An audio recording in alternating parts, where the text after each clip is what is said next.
बिस्मिल्लाहिर्रहमानिर्रहीम। अस्सलाम वालेकुम प्यारे व्यूअर्स, आज की वीडियो में हम उन चीज़ों से मुतल्लिक बात करेंगे कि किस से रोज़ा टूट जाता है, कौन सी चीज़ों से रोज़ा मकरूह हो जाता है और कौन सी चीज़ें ऐसी हैं जिनसे ना ही रोज़ा टूटता है और ना ही मकरूह होता है। सबसे पहले वो चीज़ें जिनसे रोज़ा टूट जाता है, खाने पीने की कोई भी चीज़ खा लेने से या बिस्तरी करने से रोज़ा टूट जाता है।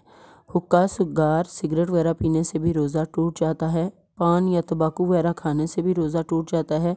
अगर आप इसको बार बार थूकते भी रहेंगे पी के, तब भी हलक में कोई ना कोई बारीक अज्जा ज़रूर पहुंच जाते हैं, इसलिए रोज़ा टूट जाता है। शक्कर वगैरह या ऐसी कोई भी चीज़ जो मुंह में रखने से घुल जाती हो और उसके थूक निगलने से वो अंदर मैदे तक चली जाए, उससे रोज़ा टूट जाता है। दांतों से खून निकल कर हलक से नीचे उतरा और खून थूक से ज़्यादा था या उससे कम हो तो इससे कम मज़ा अगर हलक में महसूस हो गया तो उससे रोज़ा टूट जाता है।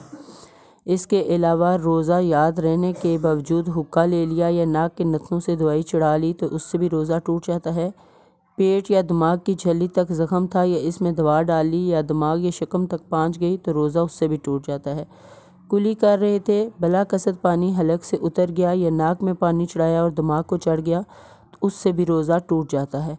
और एक ये है कि अगर किसी ने कोई चीज़ फेंकी तो वो किसी के हलक में चली गई तो उससे भी रोज़ा टूट जाता है। सोते में यानी नींद की हालत में पानी पी लिया या कुछ खा लिया या मुंह खुल गया था तो पानी का कतरा या बारिश का ओला हलक में चला गया तो उससे भी रोज़ा टूट जाता है। वो चीज़ें जिनसे रोज़ा टूटता तो नहीं है लेकिन जिनसे मकरूह हो जाता है, गूंद चिबाना या कोई चीज़ मुंह में डाले रखना, बला ज़रूरत किसी चीज़ का चखना, बलबत्ता जिस औरत का खामद सख्त मिजाज हो उसे ज़बान की नोक से सालन का मज़ा चख लेना जायज़ है। कुली या नाक में पानी डालने में मुबालगा करना, मुंह में बहुत सा थूक जमा करके निगल लेना, गीबत करना, झूठ बोलना, गाली गलोच करना, भूख या प्यास की बेकरारी और घबराहट को ज़ाहिर करना, नहाने की हाजत और गुस्ल को कस्तन सुबह सादत के बाद तक भी मौखर किए रखना, सूम व साल के रोज़े रखना अगरचा 2 ही दिन का हो। वो चीज़ें जिनसे ना ही रोज़ा टूटता है और ना ही मकरूह होता है। नंबर 1, सुरमा लगाना, बदन पर तेल मलना या सर में तेल डालना, ठंडक या प्यास बुझाने के लिए गुस्ल करना, मुसवाक करना, खुशबू लगाना या सूंघना, भूले से कुछ खा पी लेना, खुद ब खुद या बला कसद के हो जाना अगरचे मुँह भर के ना हुआ हो। अपना थूक निगल लेना, अगर बहुत थोड़ा सा जमा करके निगल लेगा अगर वो तो मकरूह हो जाएगा।